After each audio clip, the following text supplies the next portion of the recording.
Sama teman-teman sini masih ada beberapa hal yang mungkin kurang gitu ya. Jadi kualitas SDM-nya atau regulasi daerah terkait dengan bencana krisis, terutama SOP mungkin untuk dinas pariwisata sendiri juga. Jadi sebenarnya saya pengen analisa kira-kira gap-nya atau kapasitas apa sebagai destinasi kita masih perlukan supaya kita bisa menuju ke destinasi yang kompetitif, unggul, berkualitas dan berlanjutan. Itu kan kita sudah diskusi bagaimana kita bisa menjadi destinasi yang dari sisi posisi kita sendiri lebih kompetitif, karena sudah munculnya seperti Sukabumi, tol baru, KEK, ibu kota pindah, jadi otomatis peran Bogor, kota Bogornya baru kan. Jadi bagaimana kita bisa menuju ke destinasi yang lebih kompetitif, unggul, berkualitas dan berkelanjutan dengan strategi ini. Tapi strategi ini kan belum cukup. Kita pengennya bukan jadi strateginya saja, kita pengennya implementasi. Nah, supaya kita bisa mengimplementasi strategi ini, kita butuh kapasitas. Sekarang aku pengennya kalau bisa sebentar aja, bagaimana kita bisa, apa yang kita perlukan, kapasitas apa saja yang kita perlukan untuk mengimplementasikan strategi ini. Mungkin mau bagi grup atau langsung bersama aja? Ya, bersama aja. Kolaborasi. Ada pertanyaan silakan. Tulisannya bisa agak sedikit. Oh iya. Nggak terbaca ya? Kelihatan Susah kayaknya. Susah ya? Kalau mau lihat hanya ini aja, strateginya aja atau? Iya, strategi kotak strateginya aja ya. Iya. Bisa nggak? Nah, ini bagus.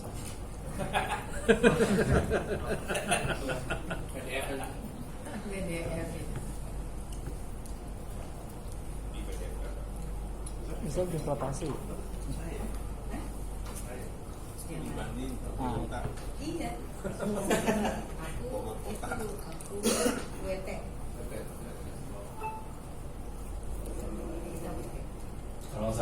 Kalau enggak saya bacain aja.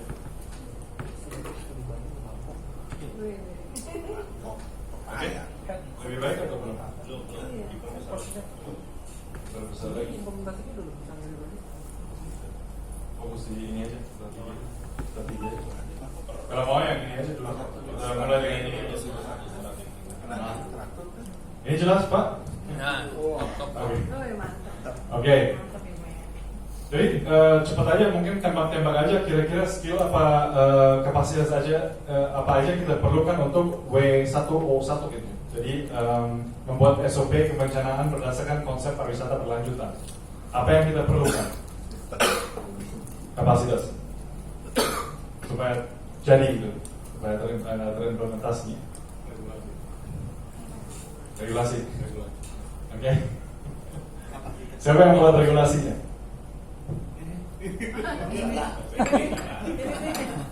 Untuk membuat regulasi sendiri sudah tahu, misalnya sudah kan pariwisata berlanjutan, hal-hal seperti itu sudah banyak gitu. Perencanaan, latihan lagi. Latihan aja dulu. Oke, ya. Mungkin kita bisa membedakan sedikit ya, kalau ada SOP-nya itu biasanya di level apa ya? Di level industri, pemerintah atau masyarakat? Pemerintah? Industri Doang? Ya, industri mungkin. Jadi skill kita perlu untuk membuat SOP-nya itu sebenarnya pengetahuannya. Ya. Jadi mungkin kapasitas yang kita perlu itu adalah pengetahuan atau paling enggak masukan, dan itu bukan harus dari training latihan doang, tapi bisa juga dari dinas terkait gitu yang bisa membantu untuk buat rencana SOP-nya. Mungkin harus dibedakan antara kebencanaan dan pariwisata berkelanjutan ya, karena itu mungkin dua hal yang di level yang berbeda. Oke? Jadi training W1 itu nanti notulensinya sama Mbak Dwi, jadi dia akan masukin semuanya itu di dalam satu file, nanti dikirimkan ke teman-teman. Oke? standar Pak. Standar? SOP itu terkait dengan standar. Iya. Jadi kalau hotel bintang 5, bintang 2 tentunya SOP-nya berbeda dalam hal penanganannya dan dan pariwisata berkelanjutannya juga berbeda.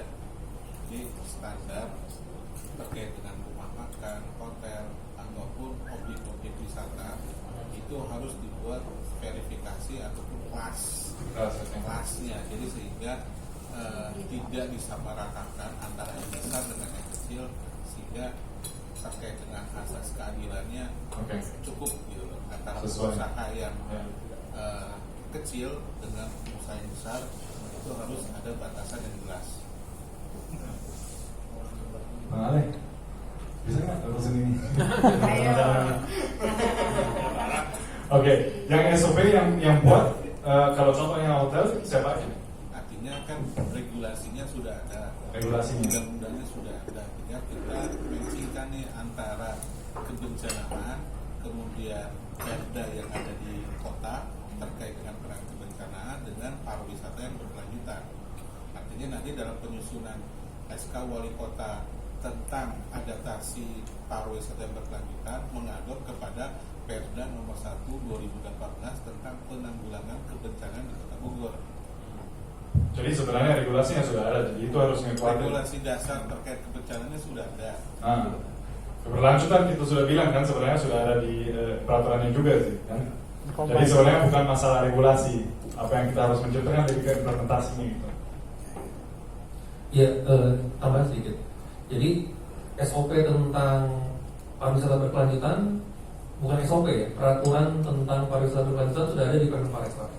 Peraturan tentang manajemen krisis pariwisataan juga sudah ada di Permenparekraf. Bahkan saya pernah membaca bahwa kementerian itu sudah membuat pedoman ya. Dari peraturan tersebut ada pedoman gitu.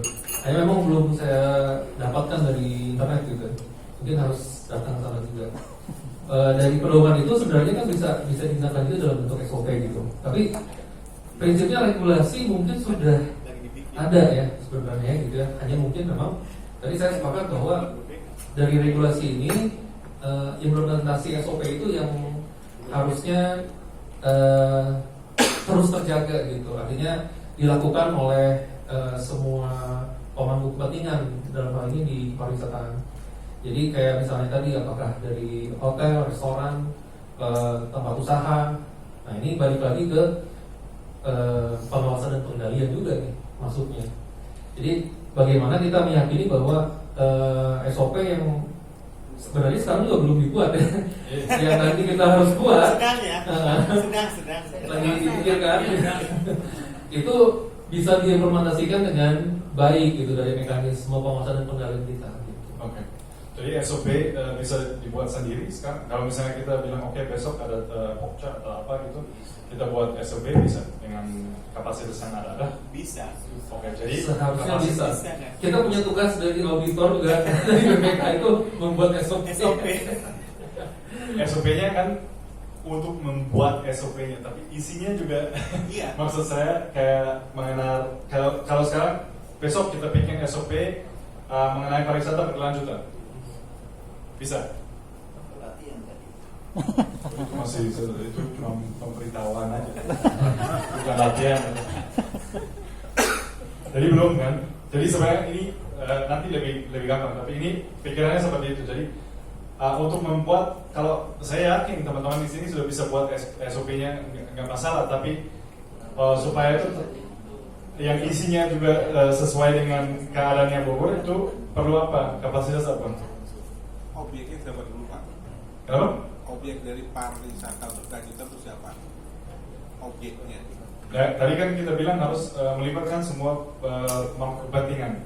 Minimalnya industri, pemerintah sama masyarakat. Atau pemerintah sama industri aja dulu, biar gampang gitu. Jadi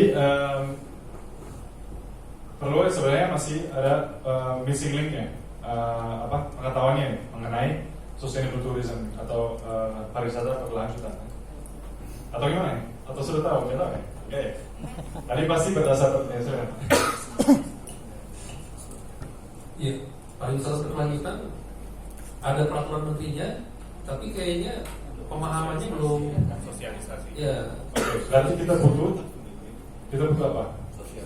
Sosialisasi sama workshop kali. atau Oke. Jadi itu intervensi yang kita tentukan. Jadi supaya kita bikin besok, kita bikin SOP-nya, hari ini harus ada intervensi workshop-nya sama latihan gitu. Oke? Ini sebenarnya pendekatannya aja. Kalau bagaimana kita bisa menuju ke situ, kita perluannya apa? Nah itu jadi sebenarnya nanti strateginya untuk meningkatkan kapasitas. Mungkin sedikit menambahkannya, karena memang dari perdanya sendiri di Kota Bogor itu memang harus direview. Dan kalau kita berangkat dari perda yang ada itu, kita perlu mengacu ke pedoman yang sudah dibuat di Permen Parekraf nomor 10 tahun 2016, di mana kalau di dalam sana itu sudah jelas kita menentukan destinasi wisata yang seperti apa. Terus bagaimana juga ada kawasan yang disebut kawasan strategis pariwisata dan kawasan pengembangan. Kalau kita baca di perda yang kita buat itu memang itu belum ada sama sekali. Jadi memang kalau kita baca di perda itu dia hanya menyebutkan destinasi pariwisata Kecamatan Bogor Tengah, Kecamatan Bogor Timur, dan itu yang harus kita tentukan terlebih dahulu. Baru nanti setelah itu tahun ini kita baru akan review, mungkin Mas Ali sama Mas kalau bisa jadi narasumber juga boleh, karena ini sudah di iya, nah dari sana nanti baru ketika sudah jelas sampai jam 7 hari ini aja. Nanti baru dari sana juga mungkin ada kajiannya juga harus ada, karena memang kalau di pariwisata juga belum ada kajian terkait dengan pariwisata berkelanjutan, itu belum ada kan Pak ya? Di sini. Kita belum pernah membuat ya. Jadi kerangka kerjanya dulu seperti itu, dari atasnya mulai dari perencanaan, nanti disusun program-program kerja nanti yang akan diturunkan setiap tahun, kita akan menuju ke sana itu seperti apa. Baru nanti setelah itu ada SOP terkait misalkan pelaksanaannya kita setiap tahun langkah-langkahnya. Iya, jadi cantolannya dulu. Ya, itu sangat, makasih Vivi ya, sangat penting itu. Sebelum kita ke sini harus ada pendukungan legal ya dari pemerintah untuk mengeluarkan anggaran juga untuk ke aktivitas-aktivitas ini ya. Jadi terus terang aku harapannya ini sudah bisa diterbitkan nanti di dalam perencanaannya juga. Ini lebih ke kalau memang itu sudah terjadi, nanti bagaimana kayak action plan, lebih ke action plan untuk meningkatkan kapasitas supaya menuju ke destinasi yang berkelanjutan. Oke? Tapi sangat ini dasarnya. Kalau ini nggak ada ya kita nggak usah bikin rencananya ini. Oke? Oke, jadi mungkin itu ada di dua level ya. Jadi di pemerintah harus ada sebuah sosialisasi dan workshop ya mengenai pariwisata berkelanjutan, itu satu. Sama industri juga sama. Kalau dinas pariwisata sendiri aja belum tentu bisa diterapkan